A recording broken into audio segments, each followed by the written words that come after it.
¿Cuántos están contentos de estar en la casa del Señor? ¿Cuántos creen que Dios ha sido fiel, bondadoso y misericordioso? Y no hay mejor lugar que estar en la casa del Señor. Vamos a hacer algo. Yo sé que nos saludamos, pero yo te invito a que te pongas de pie y abraces a 2, 3 personas y dile: hey, qué lindo que estemos en la casa del Señor. ¿Cuántos a veces necesitan un abrazo de parte de un hermano de la iglesia, un abrazo del Señor? Así que abraza a una persona que está a tu lado.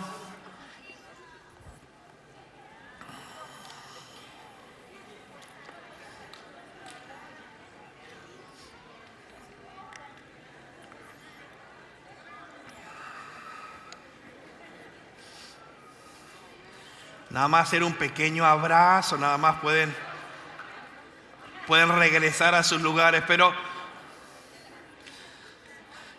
¿cuántos a veces necesitan ese abrazo? ¿Le ha pasado alguna vez que está orando y que necesita el abrazo de alguien? Qué lindo es poder saber que somos una familia. Grinecres en español es una gran familia. No es perfecta, pero es una gran familia que nos amamos. Pero ya puede sentarse porque ya algunos ya están platicando de otras cosas.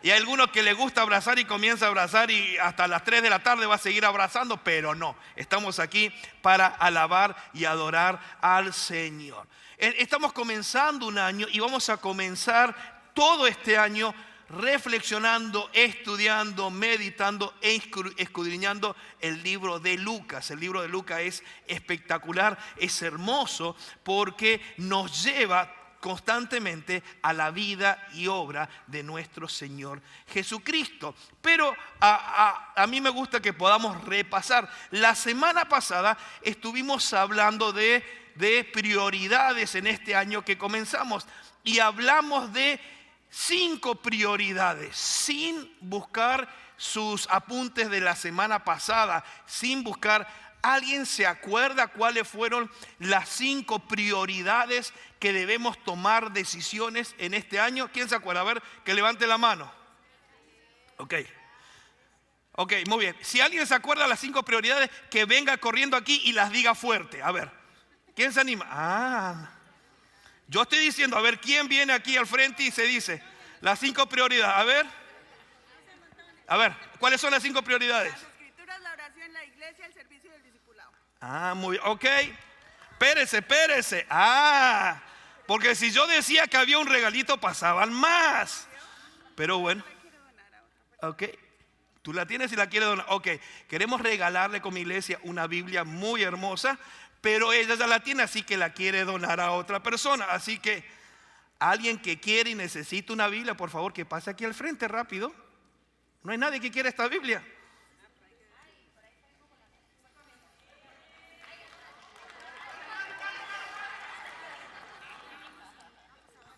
Ahí tiene. Muy bien, ahora van a decir, vamos a esa iglesia que regalan Biblia. Ok, pero tenemos una sola condición. Claro que regalamos Biblia. Las personas nuevas que no conocen necesitan. Entonces, si usted es nuevo y no tiene Biblia, cada domingo podemos entregar y regalar Biblia. Tenemos una sola condición cuando regalamos Biblia. ¿Cuál es la condición? Que la lea. Porque si la tiene ahí nada más guardada, no. Usted tiene que leer. ¿Qué dijimos? Entonces, repasando la semana pasada, ¿cuáles son nuestras prioridades? Las escrituras. ¿Qué más? La oración. ¿Qué más? La iglesia. ¿Qué más? El servicio y el discipulado. Y si alguien se acuerda también, cuando leemos la escritura había 5 cosas. Yo debo oír, leer, estudiar, memorizar y meditar la palabra. ¡Ay, qué buenos alumnos! ¡Qué buenos alumnos! Pero hoy vamos a ir al libro de Lucas, desde el capítulo 1 hasta capítulo 1, versículo 1 al versículo 25. Por favor, vamos a Lucas. Yo te invito a que te pongas de pie, por favor.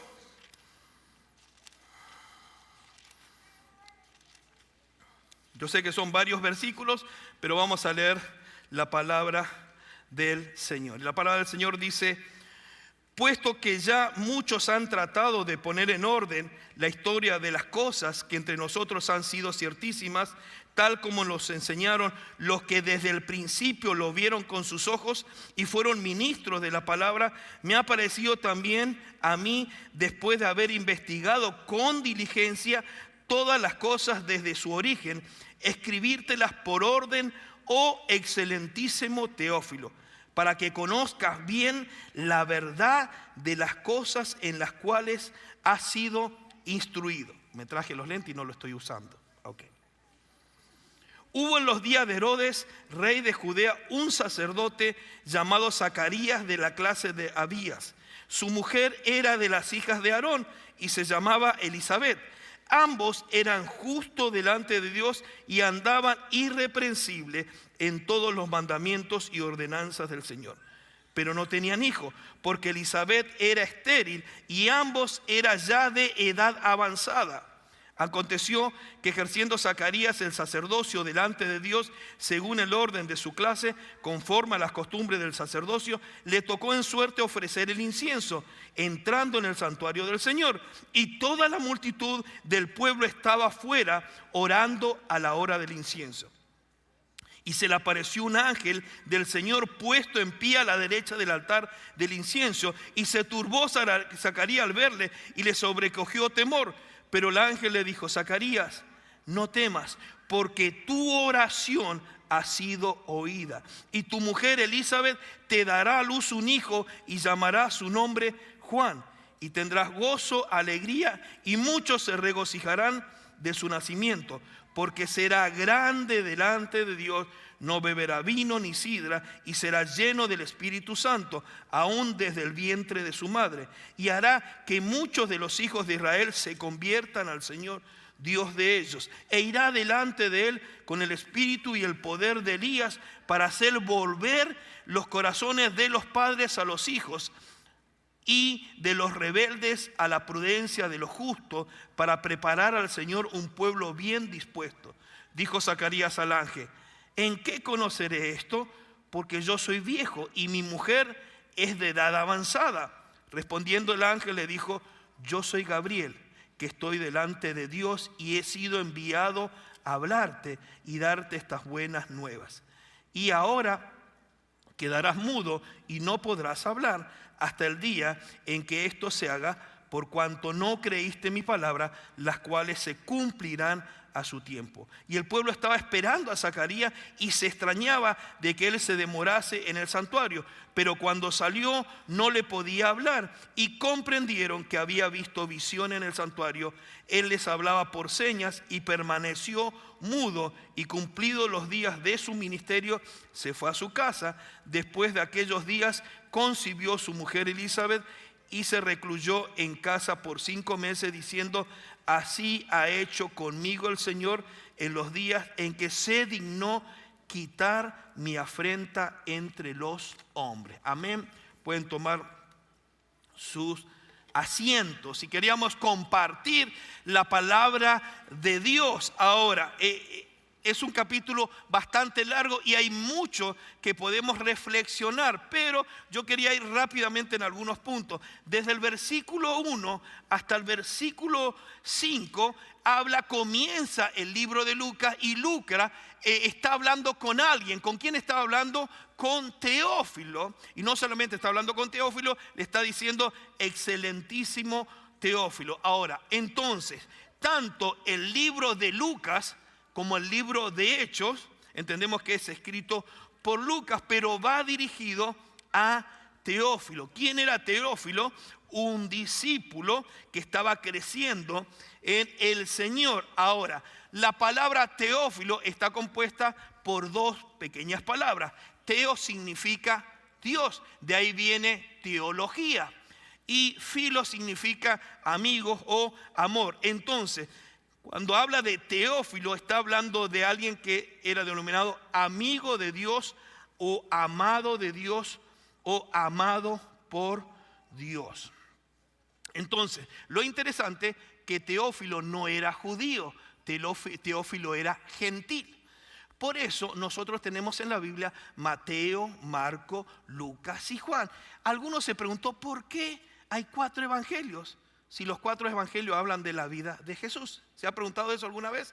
Ok, pasa que los 4 evangelios, la palabra evangelio significa buenas nuevas o buenas noticias, pero cada evangelio era enfocado a un grupo de personas. Entonces Mateo tiene que ver hacia los judíos, Marco tiene que ver hacia los romanos y Lucas tiene que ver hacia los gentiles. Entonces, si vemos los primeros versículos, tú y yo debemos tener confianza en la compilación que hizo Lucas para presentársela a Teófilo. Entonces, la Biblia es la palabra de Dios. Entonces, esta Biblia no miente. Por eso debemos tener confianza en la compilación del Evangelio, confianza también en la credibilidad de lo que vemos en la palabra de Dios en el Evangelio, y debemos tener la confianza y la certeza. Entonces, cuando yo voy a la palabra de Dios a leer el Evangelio de Lucas, hay una compilación,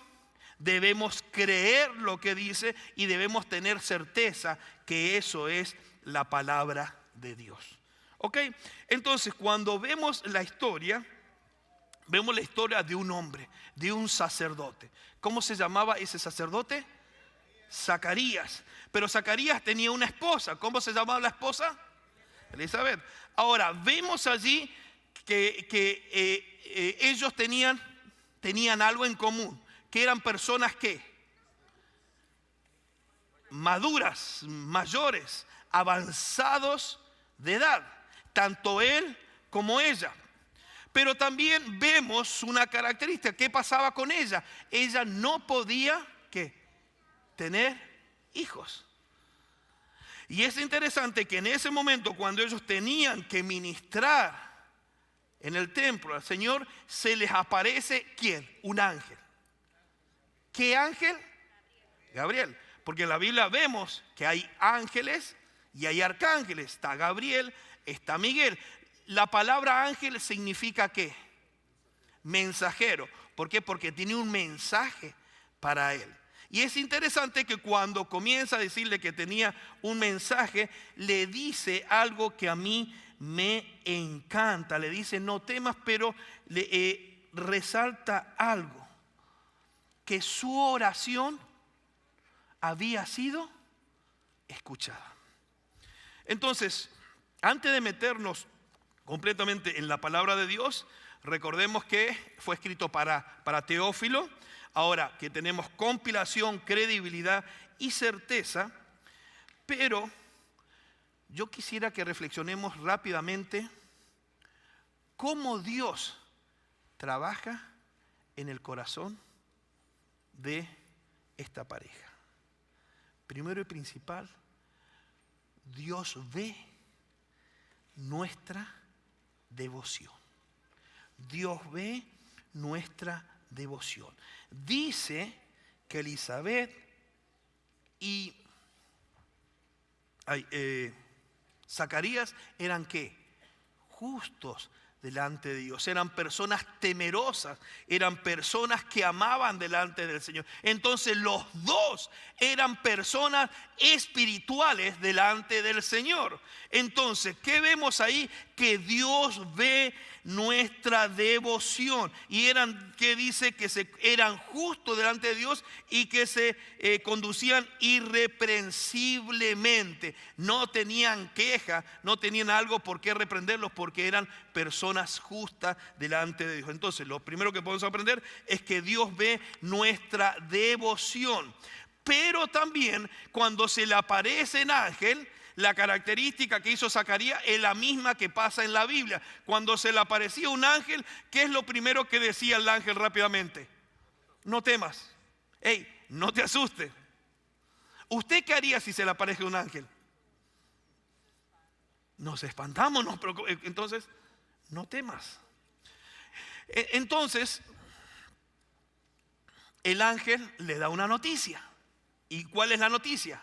Que Dios había escuchado su petición y su oración y le iba a dar eso que había tanto esperado. Pero eso me lleva a que le dijo el ángel: no temas, porque tu oración ha sido oída. Y lo segundo rápido que quiero aprender es que Dios da seguridad a nuestro temor. Primero, entonces, Dios ve que nuestra devoción. Segundo, Dios da seguridad a nuestro temor. Pero ¿qué pasó? Zacarías dijo: ¿cómo va a pasar esto? Yo soy viejo. No dijo que ella era vieja, dice: yo soy viejo y ella es de avanzada edad, porque si decía esa palabra se complicaba ahí la situación, ¿no? Yo soy viejo, dice: ¿cómo va a pasar eso? Y el ángel, ¿qué le dijo? ¿Sabes qué? O sea, para Dios no hay nada imposible, va a pasar eso. Pero, ¿qué pasó? Se iba a quedar, ¿qué? Mudo. Muchas veces nosotros dudamos del poder del Señor. Muchas veces nosotros dudamos de lo que Dios puede hacer. Pero lo tercero que podemos aprender rápidamente aquí es que Dios siempre redime nuestra duda. Entonces, Dios ve mi devoción. No solamente Dios debe ver mi devoción, Dios da seguridad a mi temor. Pero aunque dudamos o nos equivocamos, Dios siempre cumple su propósito y redime nuestra duda. Amén. Varios se están preguntando: pastor, eso no lo veo en las hojitas aquí, porque esta era la introducción. ¿Ok? Muy bien, así que vamos a la palabra de Dios. Y como la semana pasada me ponían en 28, yo quiero que me pongan ahorita en 28 para predicar más otra vez. No, mentira. Ok, vamos a la palabra de Dios nuevamente, pero yo quiero ponerle otro énfasis. Vimos entonces a quién fue escrito, vimos quién era Teófilo, vimos cómo Dios trabajó con el corazón de estas personas, pero en esta semana, cuando reflexionaba, el Señor puso en mi corazón que le hagamos un enfoque a la importancia de la espiritualidad familiar. La espiritualidad familiar. ¿Y eso qué tiene que ver, pastor, con lo que estamos viendo aquí? Sí tiene que ver mucho, porque no solamente vimos el mensaje del ángel, no solamente vimos que ocurrió un milagro, sino que yo me quiero poner a pensar cómo era el matrimonio de Zacarías y Elizabeth. ¿Cómo era el hogar de Zacarías y Elizabeth? ¿Cómo era en la casa donde iban a nacer ese hijo? Entonces, por eso es importante la espiritualidad familiar. ¿Por qué? Porque Zacarías y Elizabeth fueron un matrimonio que se mantuvieron unidos en el servicio a Dios, a pesar de las pruebas, de las crisis y las dificultades provocadas por la esterilidad de ella, pero servían al Señor y se mantenían unidos. Muchas veces nosotros como matrimonio no servimos al Señor y no nos mantenemos unidos. De repente sirve uno, pero el otro no. De repente a veces los hombres dicen: no, ve tú con los niños a la iglesia. Le damos la responsabilidad a uno y al otro. Aquí podemos ver que era un matrimonio que se mantuvieron unidos en el servicio al Señor, que tenían unidad en la búsqueda de la voluntad divina. Y entendemos que eran personas de oración, que eran personas piadosas, que sabían los principios y los mandamientos del Señor. Y entendemos que era un hogar lleno de bendición. Por eso, lo primero que yo puedo aprender aquí y quiero compartir con ustedes y desafiarlos es que los padres unidos en la búsqueda de Dios. ¿Cómo vamos a tener una familia espiritual si los padres están unidos en la búsqueda de Dios? Entonces, si yo como papá y como mamá estamos unidos en la búsqueda de Dios, en la comunión con Dios, en el servicio a Dios, en la intimidad con Dios, en el crecimiento con Dios, como consecuencia vamos a tener un matrimonio unido y vamos a tener un hogar unido para que nuestros hijos puedan crecer en ese lugar. Por eso el primer punto es los padres unidos en la búsqueda de Dios. La Biblia dice que eran justos, que andaban irreprensibles, que sabían las ordenanzas del Señor. Ahora, me encanta cuando dice, tu oración ha sido oída. Nosotros podemos tener un matrimonio, 5, 10, 15 años, 20 años. Amamos al Señor. Pero muchos de nosotros a veces tenemos cargas o tenemos peticiones al Señor que posiblemente no han sido contestadas. Y muchas veces estamos como Elizabeth. Ama al Señor, sirva al Señor, es devota del Señor. Pero había una carga en su corazón y una afrenta. ¿Por qué? Porque no tenía un hijo. Lo interesante dice, tu oración ha sido contestada. Qué hermoso es nuestro Señor Jesucristo. Ahora, lo segundo que podemos aprender aquí, lo primero, los padres deben estar unidos entonces ¿en qué? En la búsqueda de Dios. Te hago una pregunta. Si está tu esposa aquí o está tu esposa aquí, ¿están caminando unidos? ¿Están juntos buscando al Señor? ¿O a veces a uno de ellos lo tienes que atraer de los pelos? Yo no tengo pelo, no es porque me traía Marcela de los pelos o mis papás de los pelos, no, eso es ya de mucha sabiduría, ¿ok? Pero muchas veces hay una realidad, nos cuesta venir a la iglesia. Pero si el hombre y la mujer están unidos en la búsqueda del Señor, como consecuencia podemos tener el punto 2. Los padres deben estar unidos procurando la presencia divina en la casa. Yo tengo que estar unido buscando de Dios con mi esposa.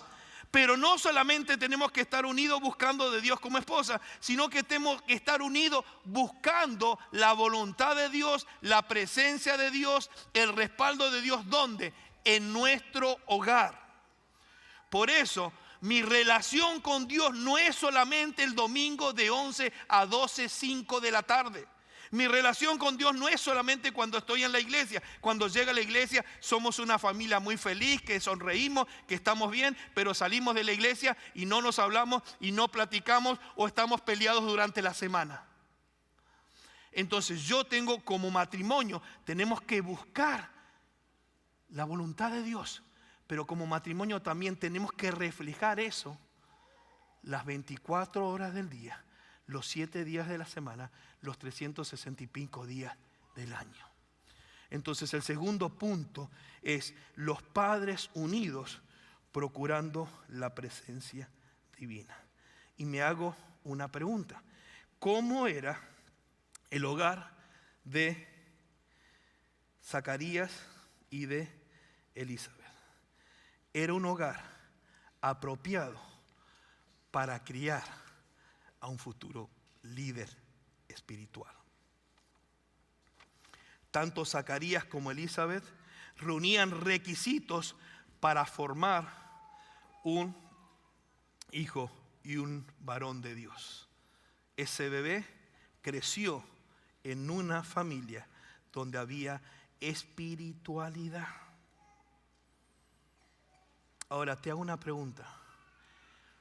¿Cuál es el ambiente de tu hogar?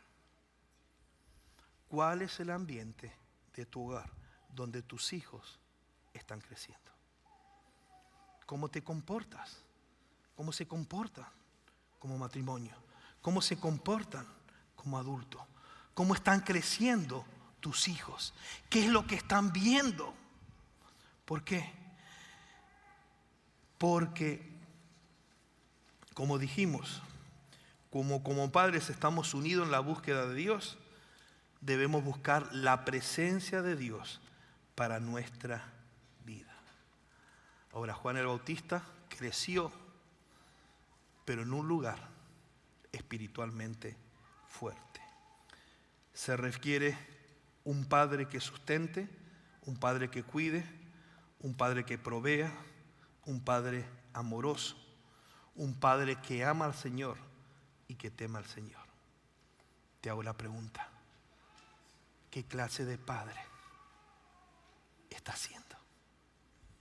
Pero se requiere también de una madre que honre a su esposo, que brinde cuidado a los hijos, que ama al Señor, que enseñe, que ame, que corrija, que discipline. Cuando los padres están de acuerdo en su caminar con Dios y cuando los padres están de acuerdo en la crianza de los hijos, eso nos va a llevar al tercer punto. Y el tercer punto es un hijo que cumple la voluntad de Dios. Un hijo que cumple la voluntad de Dios como consecuencia. Ahora, papás, le hago una pregunta. ¿Cómo están sus hijos? ¿Dónde están sus hijos? ¿Sus hijos aman al Señor? ¿Sus hijos desean venir a la iglesia? Y hago una pregunta más. Si nuestros hijos a veces no quieren saber nada de Dios, de la iglesia, ¿por qué puede ser? ¿Hay iglesias complicadas? Sí. ¿Hay líderes? Claro que sí. Pero muchas veces nosotros no hemos sido un ejemplo para nuestros hijos. Y quiero mirar a todo para que no me diga el pastor me está mirando a mí o el pastor está pensando en mí. Porque a veces pasa eso. Pastor, usted me miró a mí cuando digo, no. Porque esta semana cuando preparaba el sermón me miraba a mí también y mi corazón. Entonces, ¿qué tres cosas podemos aprender de aquí? Lo primero que podemos entender es que para tener una espiritualidad familiar como padres debemos estar unidos. Si como papás no estamos unidos, va a ser difícil una unidad espiritual y va a ser difícil que nuestros hijos también estén unidos. Y eso me lleva no solamente en estar unido en buscar de Dios, sino que debemos procurar juntos la presencia de Dios en nuestro hogar. ¿Para qué?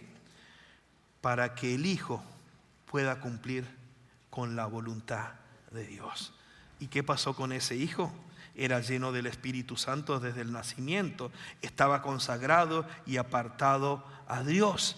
Hizo que muchos se vuelvan al Señor. Reconcilió los padres con los hijos.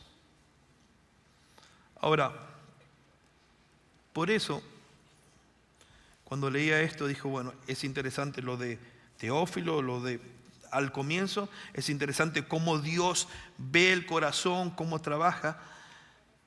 Pero mi pregunta es, necesitamos una familia espiritual. Y la familia espiritual comienza por cada uno de nosotros. Y uno puede decir, pastor, pero en mi caso, en mi hogar, yo estoy solo, porque uno ya no está con nosotros. Pero cuando estás así, que tú puedas amar a tus hijos e inculcar a tus hijos. Porque muchas veces, cuando no estamos juntos, lo normal es hablar mal ¿de qué? De la persona que no está. ¿Y qué le estamos transmitiendo a nuestros hijos? Por eso, unidos como familia en la búsqueda de Dios. Unidos como familia buscando de Dios y que la presencia de Dios sea en nuestro hogar. para que nuestros hijos crean y vivan de una manera diferente. Ahora, ¿qué han visto tus hijos en ti? ¿Amor o gritos? ¿Qué han visto tus hijos en ti? ¿Golpes, pleitos, quejas? ¿O han visto a Cristo reflejado en ti y en mí? Están todos callados, no es regaño, ¿ok? Es palabra del Señor. Por eso, la palabra del Señor no solamente tiene que ser estudiada y conocida, sino que tiene que ser transmitida y transferida. Si yo amo a Dios, voy a ser capaz de amar a la persona que está a mi lado, y ella es capaz de amarme. Si yo amo a Dios, lo haremos con nuestros hijos. Y ahora te hago una pregunta. ¿No será que es tiempo de restaurar nuestra vida familiar?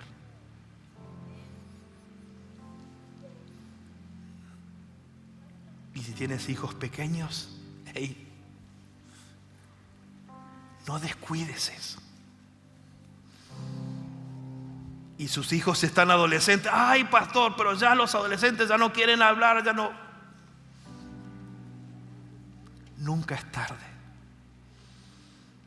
Y si tus hijos son grandes, nunca es tarde para clamar al Señor por ellos y para poner a Dios en el centro de nuestro hogar.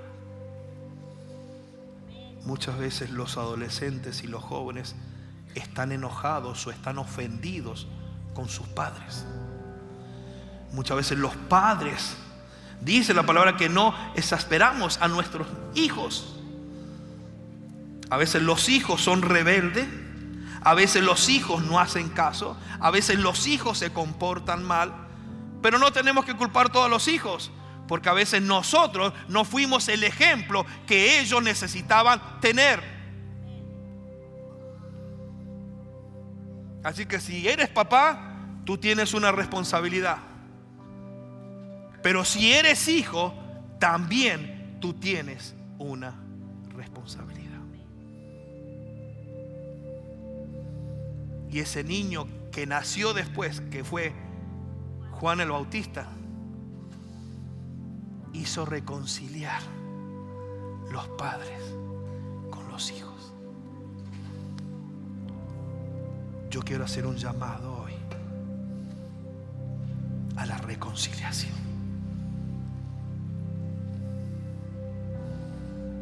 Hombres,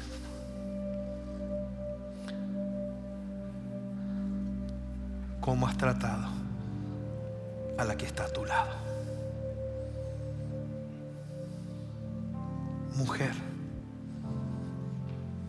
¿cómo has tratado al que está a tu lado?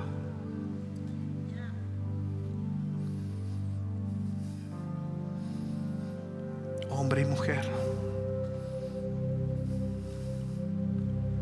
¿cómo han tratado a sus hijos?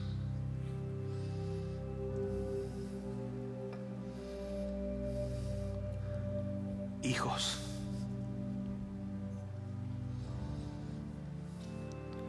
¿cómo han tratado a sus padres?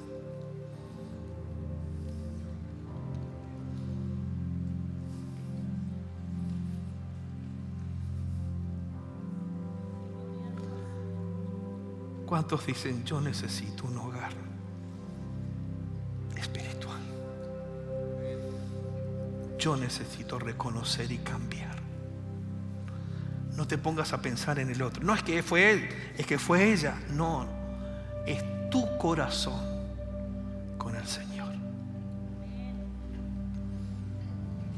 Y te hago esa pregunta. Te hago esta pregunta. ¿estás siendo el hombre que Dios quiere?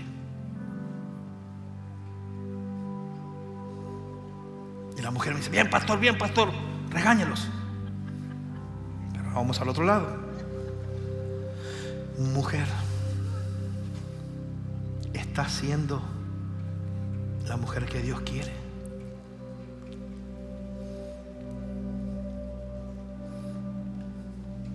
Hijos, ¿hay enojo? ¿Hay rebeldía? ¿Hay amargura en tu corazón por alguna situación con tus padres?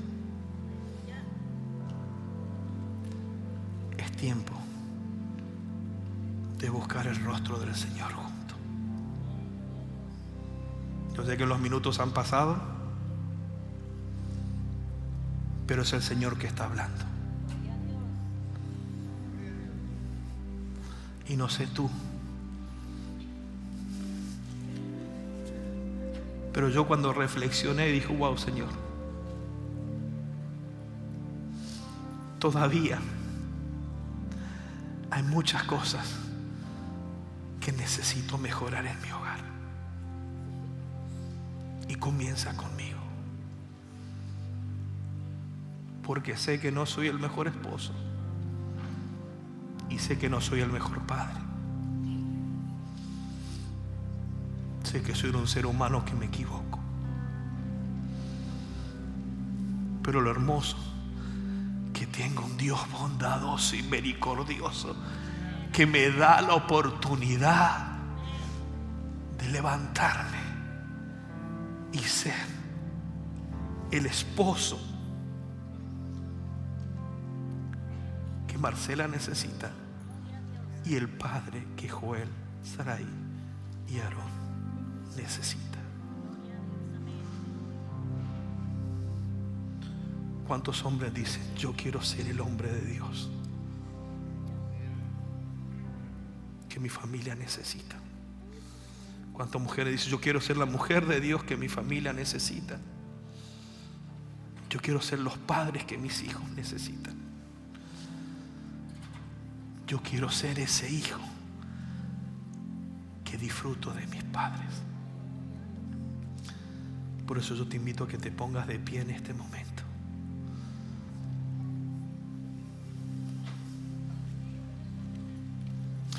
Y Dios es un Dios de segunda oportunidades. Dios restaura vidas. Dios restaura hogares. Dios restaura familias. Y Dios es un Dios de segunda oportunidades. Porque Él es poderoso. Y en esta mañana ya tarde, yo sé que muchos tienen hambre, pero yo te invito a que si está tu familia aquí puedas pasar al frente con tu familia y decir, Señor, bendice mi familia. Si están tus hijos aquí, acércate a tus hijos, abrázalos. Pídele perdón si es necesario.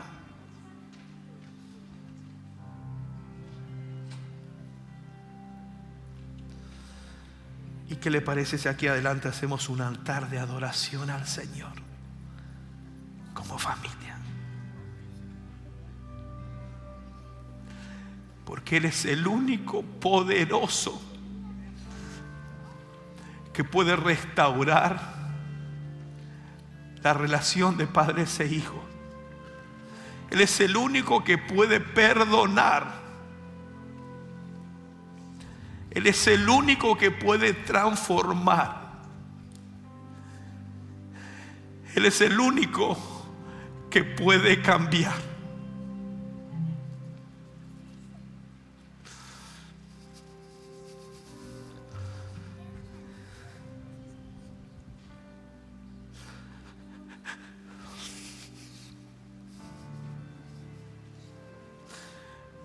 Nuestro hogar necesita de Dios. Nuestra vida necesita de Dios.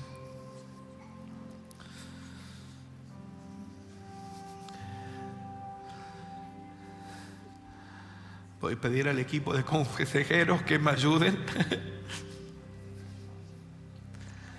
Voy a orar por ustedes y al terminar los consejeros pueden hablar con ustedes y platicar con ustedes.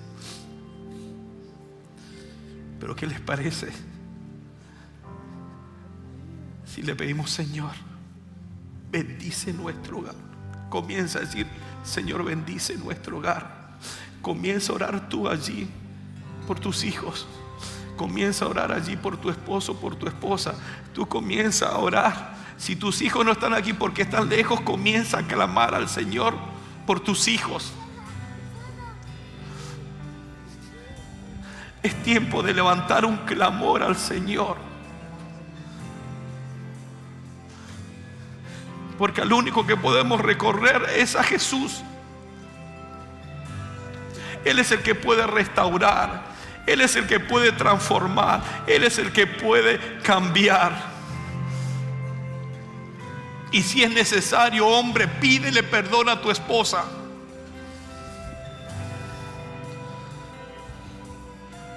Tu esposa no necesita un macho, necesita un hombre de Dios, misericordioso y piadoso.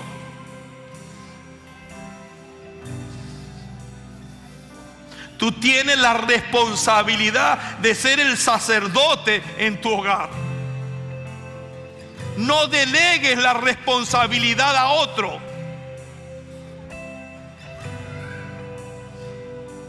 Toma el rol que el Señor te ha dado.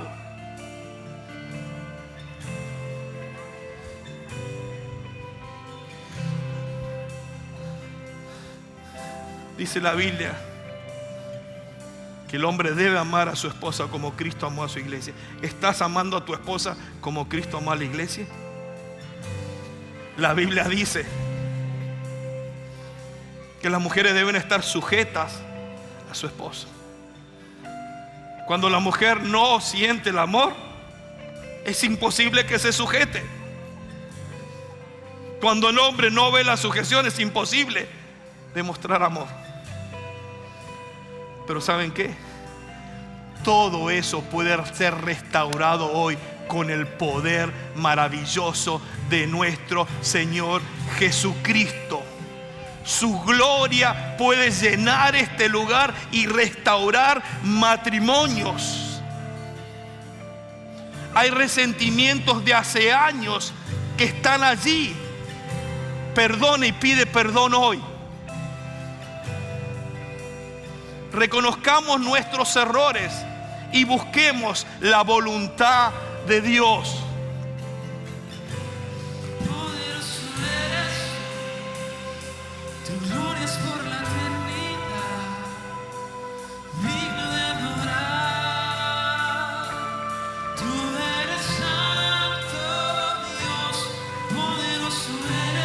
Restaura tu relación con tus hijos. Abraza a tus hijos. Ama a tus hijos. Pídele perdón.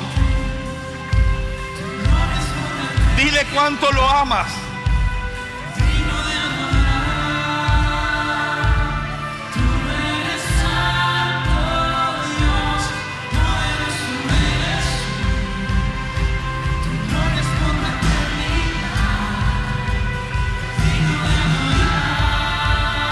Dios restaura, Dios perdona. Si confesamos nuestros pecados, Él es fiel para perdonarlos. No hay nadie como Jesús.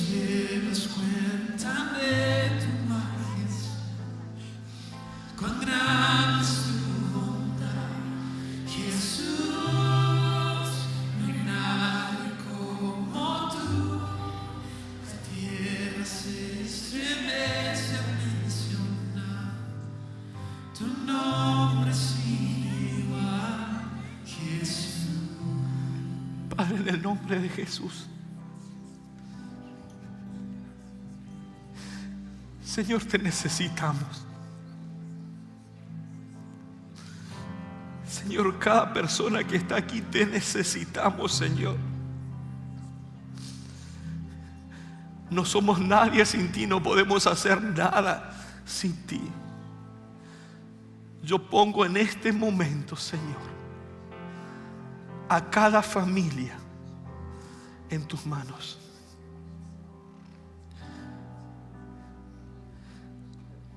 Trae libertad a los hombres. Rompemos con toda atadura, con toda maldición, con toda herencia generacional. Y Señor, te pedimos que tu presencia sea la que los liberte.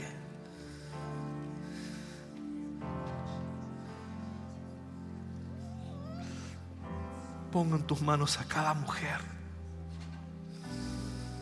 Restaura las heridas. Restaura el pasado. Devuélvele el gozo. Quita la amargura. Quita el temor. Bendice a cada hijo, a cada niño, a cada adolescente.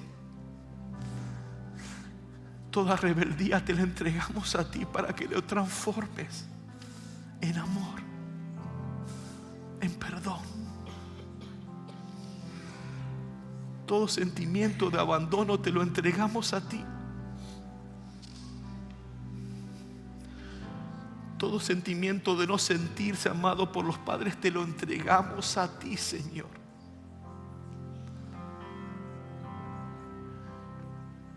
Restaura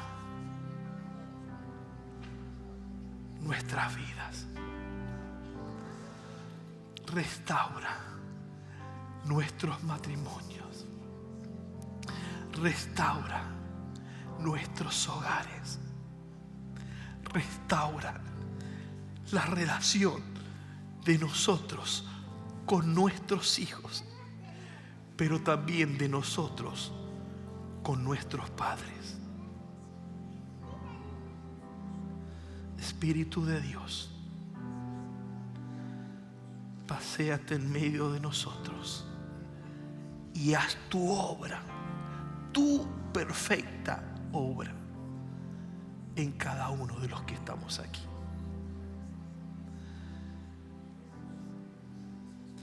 En el nombre precioso de Jesús oramos.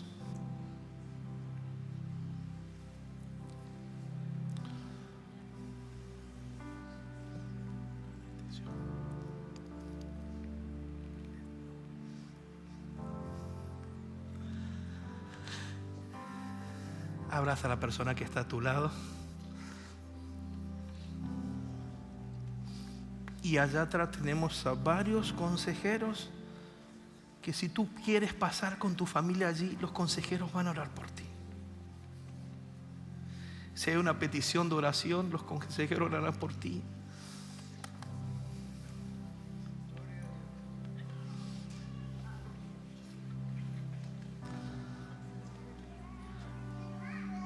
Como dice, poderoso. Otra vez.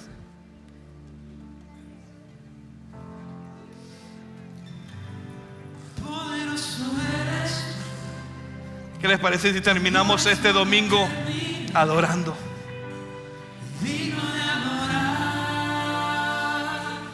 Tú eres santo Dios. Poderoso eres. Yo sé que se está haciendo un poquito tarde. Espero que no se quemen los frijoles, pero terminemos este tiempo adorando al Señor. Y salgamos este día de la iglesia adorando. Él es el poderoso Dios. Así que levanta tu voz, adora al Señor en esta tarde. No le adora.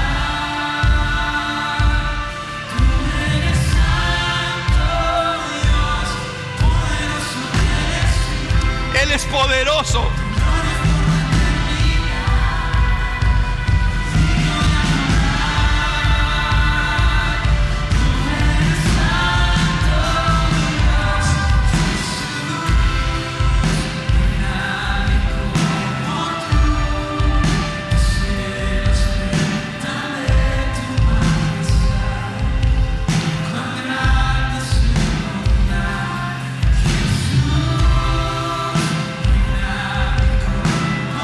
¿Qué necesita tu vida?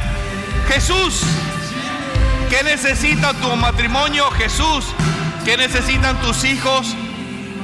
Jesús. Gracias, Jesús, por este tiempo. Gracias, Jesús, porque hoy te pudimos adorar, pero también pudimos reconocer nuestra necesidad de ti y te pedimos perdón. Gracias, porque hoy hay nuevos comienzos. Gracias, porque ahí hay vidas restauradas y familias restauradas por el poder de Jesús. Te alabamos, te exaltamos y bendecimos tu nombre. Y el pueblo del Señor dice: amén. Dale un fuerte aplauso al Señor. Están todos despedidos. Nos vemos. Instituto lunes, miércoles la mente de Cristo y el próximo domingo, sábado, entre amigas. Dios los bendiga.